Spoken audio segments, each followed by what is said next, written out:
समीकरण के साथ साथ आपकी का चुनाव विचारों का चुनाव है। दो तरह के विचारधाराएं बिल्कुल निश्चित स्पष्ट हो चुकी हैं संपूर्ण भारत में।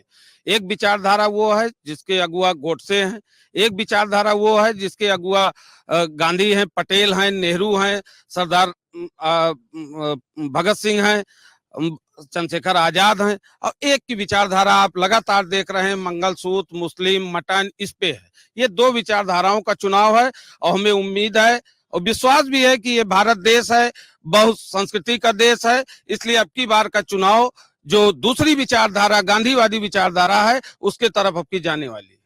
गांधीवादी विचारधारा की तरफ जाने वाली है। तस्वीरें एक दो ये भी आ रही हैं, लखनऊ से आ रही हैं, प्रदेश की राजधानी से आ रही है। आपके ही पुराने साथी थे, वो उसी सब तबके से आते हैं जिस तबके से आप लोगों ने उम्मीदवार दिया। वो प्रदर्शन कर रहे हैं और कह रहे हैं कि समाज को सही हिस्सा, सही आदमी नहीं मिला। उम्मीदवार घोषित करने के बाद जो अंदर से विरोध है, क्या वो इस लड़ाई को कमजोर करता है जो इधर लड़नी है? देखिए, जिसकी भी जो वहाँ पे लखनऊ कार्यालय पे तमाम तरीके के ड्रामे हो रहे हैं, वो भाजपा द्वारा प्रायोजित है और भाजपा के ही एक विधायक जो उनके क्षेत्र के हैं, उन्होंने ही योगी जी से संपर्क करवाया और उन्हीं की राजनीति पर वो उस तरीके से काम कर रहे हैं। उससे कोई फ़र्क नहीं पड़ेगा, क्योंकि सिर्फ राम भुवल निषाद ही नहीं लड़ रहे। उत्तर प्रदेश की कई सीटों पर हमने निषाद समाज के लोगों का सम्मान बढ़ाया है। आप गोरखपुर देखिए, काजल निषाद लड़ रही हैं चुनाव। अभी राजपाल कश्यप की भांजी चुनाव लड़ रही है। इस तरीके से तमाम जगह पे हम लोगों ने निषाद समाज के लोगों को लड़ा के निषाद समाज का सम्मान बढ़ाया है। तो वो जो विरोध है, आप जो लोग कह रहे हैं, और मैं फिर ये 3 के बाद उधर भी चलता हूँ, भीम निषाद का विरोध जो हमको देखने को मिल रहा है, जो तस्वीरें देखने को मिल रही हैं, क्या उनके लोग यहाँ नहीं है और क्या वो आपकी लड़ाई को कमजोर नहीं करते हैं?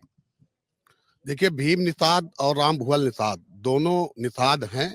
और जहां तक रही निषादों की बात, तो निषाद ही लड़ रहा है और निषाद जितने हैं निषाद का समर्थन करेंगे। उनके साथ साथ जैसे अभी भैया ने बताया कि जो भी गांधी वादी विचारधारा के लोग हैं सब एक तरफ हैं। और यहाँ जात, ये धर्मनिरपेक्ष और पंथ निरपेक्ष देश है। तो मेरा तो ये मानना है यहाँ जात और धर्म की बात ना करके विकास की बात करें। हो क्या रहा है हमारे सुल्तानपुर में पिछले 10 वर्षों में, जैसे अभी मेनका गांधी जी हैं, इसके पहले इनके पुत्र वरुण गांधी थे, तो इन 10 सालों में हमारे सुल्तानपुर में कितना विकास हुआ है। मुद्दा ये होना चाहिए। मुद्दा तो ये होना ही नहीं चाहिए कि निषाद लड़ेगा, कि दुबे जी लड़ेंगे, कि सिंह साहब लड़ेंगे, या कोई और लड़ेगा, खान साहब लड़ेंगे, या मौलवी मौलाना कौन। ये मुद्दा होना ही नहीं चाहिए श्रीमान जी। मुद्दा सिर्फ ये होना चाहिए कि हमारे सुल्तानपुर का विकास कौन कर सकता है। और किसको आपने भी देखा 5 वर्षों में मेनका गांधी जी, उसके पहले 5 वर्ष वरुण गांधी जी के, सबने देखा है कितना अच्छा विकास हुआ है। जो माता जी कहती हैं, स्वयंभू माता जी हैं माँ मेनका गांधी जी, ये पशु प्रेमी हैं, इंसान प्रेमी नहीं है। इंसान मर जाएगा, उसके घर नहीं जाएंगी, उससे कोई हालचाल नहीं लेंगी। अगर रास्ते पे एक कुत्ते को चोट लगी होगी तो उनके मन में भावना आती है कि इस कुत्ते को ठीक करना है। क्यों ठीक करना है? क्योंकि उससे लोगों की सिंपैथी मिलेगी। काम इन्होंने क्या किया, आप पूरे सुल्तानपुर में घूम लीजिए। इनके पुत्र वरुण गांधी आए, उसके बाद इनकी माँ आई, उन्होंने कहा चीनी मिल को हम स्वर्ग बनाएंगे। चीनी मिल बद से बदतर हाथों पे जा रही है। 5-5 साल से लोगों का वेतन नहीं मिला है, उनका जीवन कैसे चल रहा है, विषय ये होना चाहिए। किसानों के लिए उन्होंने क्या किया, विषय ये होना चाहिए। हमारे शिक्षा के लिए उन्होंने क्या किया, स्वास्थ्य के लिए उन्होंने क्या किया। ये आप चले जाइए अभी जिला अस्पताल, सारे बेड भरे पड़े हैं, न दवा है, न बेड है, न डॉक्टर है। मुद्दा ये होना चाहिए। मुद्दा ये होना चाहिए कि हमारा बच्चा किस स्कूल में पढ़ेगा और कैसे पढ़ेगा। जिस स्कूल की फीस 3000 रुपए है, एक जूनियर केजी के बच्चे का आप बुक लेने जाते हैं तो 10,000 रुपए की है। ये 10,000 रुपए कहाँ से आएंगे? मुद्दा ये होना चाहिए।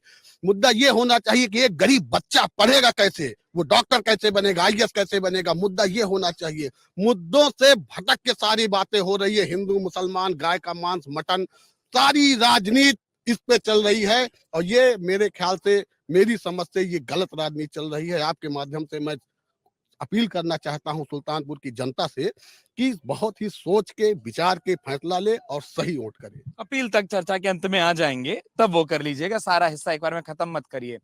मैं बात से सहमत हूँ कि मुद्दों की राजनीति होनी चाहिए, लेकिन मुद्दों की राजनीति हो इसलिए नहीं पाती ना। आपके साथ ही खड़े थे, उन्होंने बताया कि पार्टी ने निषादों का कैसा सम्मान किया, कहाँ कहाँ से किसको चुना, और ये हर कोई बताता है, ये सिर्फ आपके खेमे से नहीं आता। अभी वहां जाऊंगा, वहां पे भी वो समीकरण खूब समझा दिए जाएंगे। अब खूब आरोप सुने, और एक बात, एक तर्क जिससे मैं भी खूब सहमत होता हूँ, और कहीं भी जाऊं मैं कोशिश यही करता हूँ, क्या मुद्दों की राजनीति हो रही है, क्या विकास की काम की बात हो रही है?